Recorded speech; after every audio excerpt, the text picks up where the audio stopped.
Wrestling fans, are you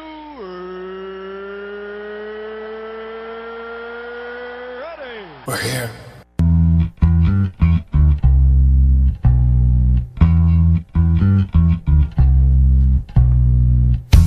Oh, big guy, welcome into Windy City Wrestling Talk. Finally, we're back in the regular studio now. Now, I feel like I'm at home. Now, I'm ready for Extreme Rules.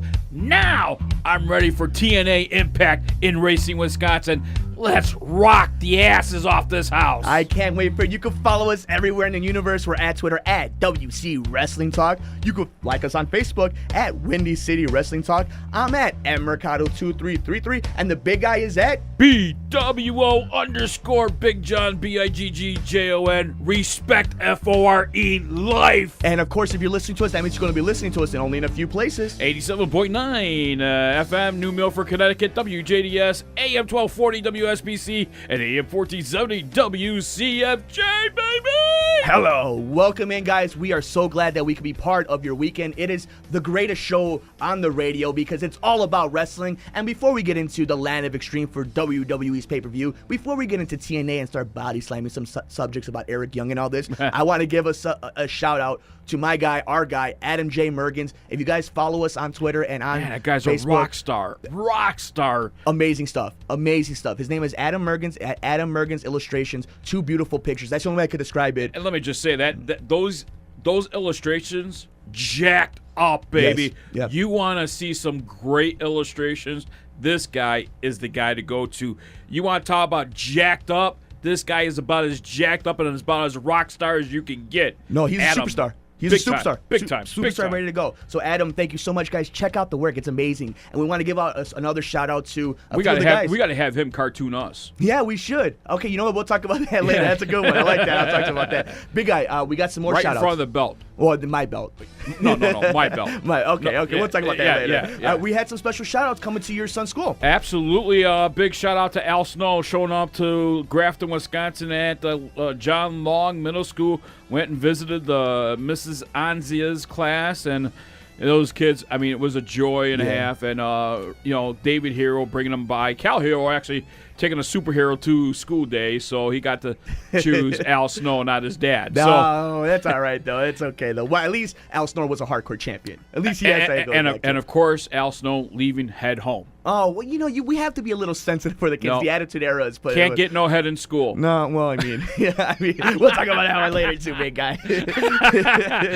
Although, ask me about that in high school. Yeah, it's a little different, right? Yeah. Maybe then it would be more appropriate. And then, of course, our friends over at Super Friends. Absolutely. Be sure to follow Super Friends, the number 4 CF on Twitter. Super Friends, the number 4 CF, and that's for let's all get that fight and body slam cystic fibrosis. Awesome, guys. And if you can't find them, follow us on Twitter. We'll retweet them. We tweet them. Awesome, guys. Those are our friends of the show. So if you're a wrestling fan out there, let's body slam cystic fibrosis. I love it. And then with the people behind us, we got this. And you know what? What I love about this show is because we're so interactive, and it's all about wrestling. It's all about the fans. We've finally got the chance to really talk about Extreme Rules and WrestleMania, post WrestleMania, because a lot has happened in the wrestling world over the last few weeks. We weren't here last week. A lot of family stuff. Thank you to everybody on Twitter for the love of my birthday. Thank you, buddy, for the love of my birthday. Absolutely, man. So much love. Thank you, and we're glad to be back this week. Don't get used to it. Yeah, I know, right? I was literally, my birthday was on a Sunday. That Monday, I was getting Believe in Evolution, my Body Slam You. So you know how the big guy is over here on Windy City Wrestling. Yeah, Talk. well, he's also a Cub fan. So come on, you got to give me a break, buddy. Come on, I'm still waiting for CM Punk to come back. Let me just ask something. Who's the number 1 baseball team in the major leagues right now? I don't know. You're on the wrong show. Who was the first team that made it to 20 wins? We'll see. It's all right. The Bear season's right around the corner. We'll talk about that later. Oh yeah. All right, let's talk about wrestling. Before we get extreme of Bears and Packers and Brewers, Cubs, WWE this Sunday has Extreme Rules. Absolutely. And it's headlined, which it should be headlined by Daniel Bryan versus Kane, but it's headlined by the reemergence of Evolution, Triple H, Randy Orton, Batista, versus The Shield. Now, I told you this, maybe it was off air, I told you that I always thought Roman Reigns will betray The Shield and will go to Evolution. But, before we really talk about the match, I told you before we got in here, I wanted to talk about what it means, Evolution versus the Shield leading up to Extreme Rules? Because you're seeing WWE, especially with the network. I think right now it means the same thing as what the Four Horsemen meant to the NWO or the Four Horsemen meant to the Freebirds. I think this is where you're going to see a fraction boosting up another fraction, if not completely destroying it. The other one. And what I love about it, though, it's the element of a super match. We get a dream match. We got it with Rock versus Hogan, Cena versus Rock. We get these matchups that we never thought. We've always wanted to see. I'm still not convinced. I'm not too sure if, Evolution versus what they're calling themselves now, the Revolution of the Shield. I'm still not sure if this is a dream match or not. I like Roman Reigns. I like all three of them. I actually believe all three of them are really good. I don't. Really? I don't. We got the show. Who don't you like? I think Roman Reigns is the guy that's keeping that team together, and I think the weakest guy is your U.S. champion who won't defend that title, and that's another thing. Out of how many pay-per-views have we seen that this title is not defended? Okay, and it's a very valid argument about Dean Ambrose's title reign not really being legitimate because he really didn't defend it. But sometimes the story is bigger than the title. The Shield, it was almost a mistake to give them the championships. Like, first of all, I rather had Roman Reigns and his partner as the tag team, Seth Rollins, keep those tag team titles and develop something from that. I agree. I understand that. And then somehow, some way, the Shield kicks out Dean Ambrose. See, and that was a original. And it was really going that way. Yeah, a lot of people were talking about that. But if you think about it, though, dropping the titles from Roman Reigns and Seth Rollins really put Goldust and Cody Rhodes on the map again. That storyline was arguably the best storyline in that time period of WWE. You had the Rhodes brothers. But see, now I guess WWE feels that's been long lived because now there's a storyline of Cody Rhodes is going to turn on Goldust. Which should have happened at WrestleMania. They dropped the ball on that one. They dropped the ball. They could have had a nice story. You could have had two brothers performing who were performing at a high level at this point. And by the way, I have Dustin Reynolds on my Facebook, and big kudos to him and his resurrection of his career. Big John, he's better now. I'm 24. He's better now than he was when I was 4 years old, 6 years old. Like, he's better now. But he's also been sober. Yeah. But you see the talent everybody was always talking about all these years with Goldust. But, and going back to a little bit more deeper into the evolution, like you were saying, Batista's leaving. I mean, he obviously now has to start getting ready for Guardians of the Galaxy. Right. That movie is a big he's got limited appearances he's going to have on Raw, and from my understanding, as of we talk about this right now, no appearances on SmackDown. I'm going to go back to The Rock, and I'm going to go back to Brock Lesnar with these part-timers. Okay. I mean, is this the way that WWE is going to go, is have more part-timers than guys on the 365 calendar year? Okay, and because I'm looking through the previews of Extreme Rules, and I was going to get to it eventually about guys who are off the card that should be on it. But let me put it to you this way, though, okay? If Batista comes back, right, because he's the only part-timer in that match. Okay, so 1 out of 6 is the only part-timer. But if they put over, let's say if they do put over Roman Reigns or they put over the Shield, it's almost worth it. Right. Like I told you this. But if they don't, then what? Then it's different. But then it's Triple H burying people like he used to. Now, I don't think he does that anymore because he almost does seem like he really has taken this ownership, this leadership role that he has behind the curtain real seriously. Because 10 years ago, Daniel Bryan would not be World Heavyweight Champion. No. He wouldn't be. No, now, Triple H and Stephanie have gone with the times. Their characters, their heel characters, might not be. Of course, they're playing I can't even pronounce the word, but they're playing the heel of the story. And Daniel Bryan now as champion really shows the maturity of WWE. Look at Cesaro.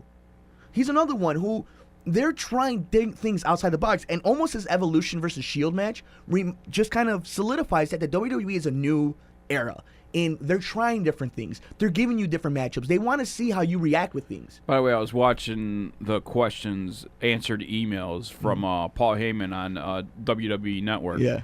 And folks, if you have the chance to ask the most genius manager of all time question, 21 and 1.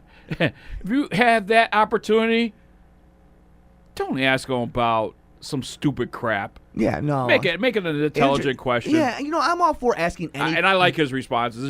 He played his part right all the way down when he was answering these questions. He's awesome. There's been interviews that say that the two best heels in the business are Paul Heyman and Bubba Dudley.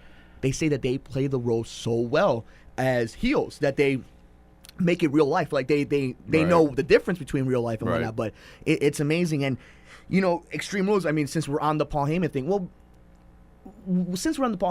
I like what they're doing with the storyline of explaining 21-1, making him really sink it into people. Emphasize it and repeat it. Yeah, and then Cesaro. I like that too because it's going to remind that match would mean even more. Yes. Because if you just leave it as where it is, to me, it didn't mean anything. I mean, again, if you would have made Brock Lesnar compete for the World Heavyweight Champion that night, it does and really pull that heel on Daniel Bryan.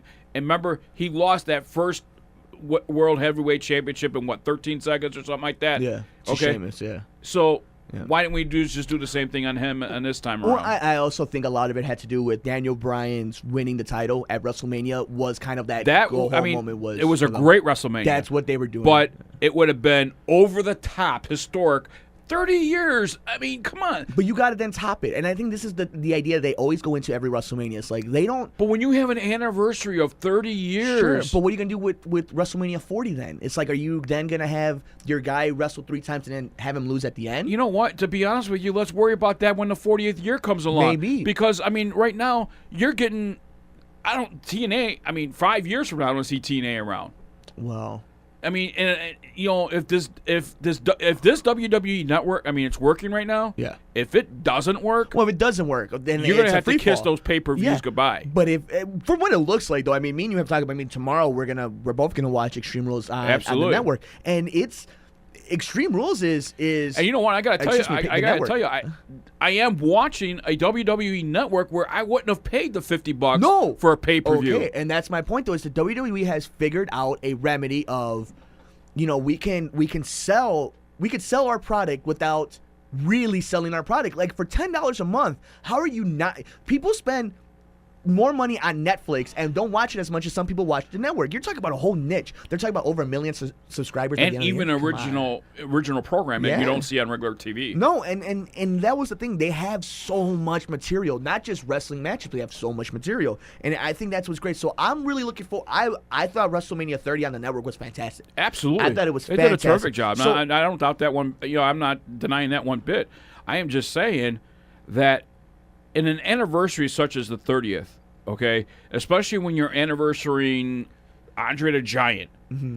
This is a WrestleMania you really need to not just make great, but all time memorable. And okay, I understand. Like it would have been something to have at the end of it all. Brock Lesnar's just music like your age. Comes out. Your ages, mm-hmm. your primary milestones is number 10. You're in the double digits. You're not going to the preteen years. Mm-hmm. 16, right? 18, 21, yeah, 30, yeah. Okay. Yeah. These are milestones. I agree with you. But let's be fair though. I mean, I know you don't like Daniel Bryan in the sense that you don't think he should be WWE World Heavyweight Champion. I'll stand by my conviction on that. To be fair to you, I mean, you do go JBL on us, but to be fair to you, you are a man of your, you stay to your word. You stuck to it. But let's be honest. But again, I mean, I think what we're doing here, what we're seeing here is we're seeing the authority split up. I think Stephanie is going her own way with her own storyline where my pet is Kane. Yeah. And I'm going to control my pet. Which is good because you don't want to necessarily see the power couple all the time. They will get old. Right. Because you know who's in charge. You always know who's in charge in the story. Like, you're not dumb. We're not dumb. We know who runs everything. And I'm still out for the verdict. And don't get me wrong. I think Kane's a good performer. Yeah. I'm still out for the verdict, though. Is this the right opponent for Daniel Bryan for the championship for Extreme Rules? And this is what that's why you're a professional. I was leading right into this. I actually think after WrestleMania, they had a great moment. Daniel Bryan did. And I actually think they've done a great job of building up the monster that they destroyed. So they rebuild Kane's monster in a matter of 2-3 weeks. Daniel Bryan goes through a family tragedy of losing his father. He just gets married. All this is going on. And they found a way to make it work without having him go on TV. And I have to give kudos to the writing department because I don't normally. You know what? That was good. Hold on. Let me say something, okay? They're also passing a big opportunity here. In what? You have signed Sting, and you don't know when to bring Sting in.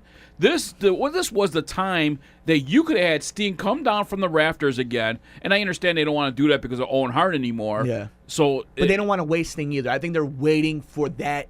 Almost that. But Extreme Rules, an extreme thing, Sting with a baseball bat. Sure, it looks pretty, but it would have looked.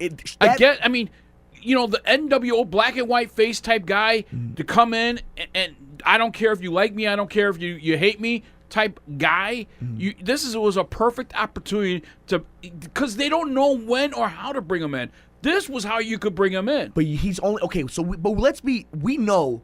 Sting only has one match in him, maybe two when it comes to the WWE. That's all they're going to let him do. You're not going to do it at an Extreme Rules. You're going to wait till a SummerSlam. I would have had him do it against the championship at Extreme Rules. Maybe, okay, but that's because there has so happened to be an opening for it because you could replace Kane. But let's say if at SummerSlam, you could have something going. Let's say at Survivor Series where November you're kind of like, what if the Royal Rumble comes around? But see, with Kane, this is what, third, fourth, fifth, sixth go around of him being the monster. Sure, but really, how many times can we go to the storyline? I'm not saying that they don't. Of course, they recycle it. I mean, they recycle how many stories? I mean, the Punk story was the Austin story all over again. I mean, we've seen the recycle, but the kudos to them goes. They did make it believable. They did do a good job of making you see this monster come back up. They got rid of this corporate Kane stuff. That kind of worked, but never really grabbed on. So they bring back the mask, and it takes off. Now, I personally believe Daniel Bryan. This is an easy one. Daniel Bryan wins it. Oh yeah, absolutely. This is the start of him making his run. Yeah. This is the start. This is the start of the reign. You're gonna start seeing he's never gonna beat. I don't want him to make it, and I don't want him to win it. I want. Again, but do I really want Kane? Do you want Kane to win it? You would rather Daniel Bryan, because eventually Daniel Bryan will drop it, but the match is better when Daniel Bryan drops it to Randy Orton because the match is better. Not saying Kane can't throw down a good match, but the story leads better for Daniel Bryan. It always leads better. And here's my thing. I would have loved to see a Sting come in here, not a good guy and not an authority guy. More or less like a Willow in TNA right now. And you talk about recycling stories. I mean, the Willow storyline is basically the 2014 version of Sting 1997. Exactly. Now, but that Sting storyline in 97 was so special. It just so happened to work. So why not bring it with WWE? Because it has to be perfect. And it's only a 2-time recycle. Yeah, but it's his final go around. But you got to keep that in mind. It's his final go around. It's all about the DVDs. It's all about the resale. So you're not going to do it in Extreme Rules. You got to wait till a SummerSlam. You got to. You have to wait till a marquee. It's like saying we're going to do it at Night of Champions. Sting returns at Night of Champions. You're not going to do that. You got to wait till Sting. Maybe. Sting comes to SummerSlam. But we're all speculating right now because he's supposed to have came back how many different times? Yeah. How many shows have we done? He's supposed to appear on Raw a couple times already by now. And whatever. All right. Well, we'll talk. You know what? It's kind of like the Derrick Rose thing. If you listen to my sports show about Chicago, I'm done talking about it. I love him. But you know what? Until it happens, I'm past Sting. I'm past CM Punk. I'm past Sting. The fact that the WWE has done a good job of the talent now. And it kind of goes into this one. John Cena versus Bray Wyatt in a cage match. Bray Wyatt has solidified himself as the heel of the WWE. He's the guy. If he ever goes back to what was his Husky Harris, he went from Husky Harris to Bray Wyatt. Yeah, that's talent. That is talent. That is talent. Absolutely. And let me, if he ever goes to that Husky Harris type character again, I'm gonna personally jump over the ropes. I'm gonna slap him upside his head because right now, I mean, you're seeing this guy. Let's put it this way. The guy's not a skinny guy. He's not an athletic guy. Okay? I actually believe he's more athletic than he looks. I'm not going to say he's an athlete, Right. He is an athlete. I'm not going to say he's a super athlete, but you know what I'm... Yeah. But he's got a belly on him. Yes. Mm-hmm. So the flexibility of his actions are beyond me. Mm-hmm. I mean, that's the athletic part of him. Yes. I'm talking about he's not buffed and he's not jacked. He's not Cena. Right. He doesn't look like Cena. Right. So it kind of sticks that way. And I think to see him walk backwards... He gets it. He gets the character. He gets the nuances. He knows how to move his body, how to make facial expressions that relate to his character. And only certain guys to do that. Diamond Dallas Page would say that the best guy doing that was Jake the Snake Roberts. Yeah. There's certain... Undertaker. Certain guys get who their character are, and they just kind of put it together. And I think Bray Wyatt finally just he got rid of that Husky Harris thing. They put him down in But at NXT. some point, don't you think Bray Wyatt also has to shed that extra baggage? At some point, I mean, if it wasn't for Bray Wyatt, those two other guys wouldn't even have a part in WWE. No, but Luke Harper's the man. I think Aaron and Rowan, they're both really good, big guys, but they are. But Luke Harper is up there in age. I mean, he's not a young guy. But you know who he reminds me of is Bruiser Brody. Yeah. He reminds me a lot of him, and it's not, you know what, but wrestling's a different game now, though. It's a different sport. It's a different, theater. Like, these guys last longer because they buy better, they rent out and buy better, what are they called? The traveling buses, and they coach buses, and they eat better and they exercise better. They're doing better things for their body. WWE cares for them. So there's programs now out for these guys too. The WWE has invested in different programs to keep these guys sober. So you think of all that, these guys last longer. Right. In his documentary, CM Punk talks about how he had to buy an RV, and he hates spending money like that on things like that. But he says that you can't put a price on a good night's rest on your body. Right. And it's true. Like these guys take better care of themselves. Well, not only that, but the RV itself has a refrigerator with the healthy stuff that they want. Yeah, that they want in there. And I'm sure probably may have a chef or something like that rides along with them, or the bus driver themselves. Part of his responsibility, you need to know how to cook. Exactly. So that's how the world of wrestling has kind of changed within the wrestlers and the fans. As we all kind of get it now a little bit more. The other match I really wanted to highlight about this pay-per-view coming up was the triple threat match between RVD, Jack Swagger, and Antonio Cesaro. Or they're just calling Cesaro right now, but it's an elimination match. There is no doubt about this match. It's Cesaro. It has to be. Yeah. And I love to see RVD and Swagger. I love to see the dynamics of Zeb Coulter and Paul Heyman. RVD doesn't have many more years in him. No, but he's there to be the name of the show. He's the face that has to get beat. So I get that. Right. But this match is for Jack Swagger and Cesaro. Right. So at this point, it's a Cesaro match. I have a funny feeling RVD is gonna temporarily be injured in this match, where it's going to be left to Cesaro and Jack Swagger. See, I think me and you both agree it's pretty much slam dunk. Cesaro's going to win this one. Okay, so I mean it's pretty much that, and I hope Heyman gets his hands on Coulter.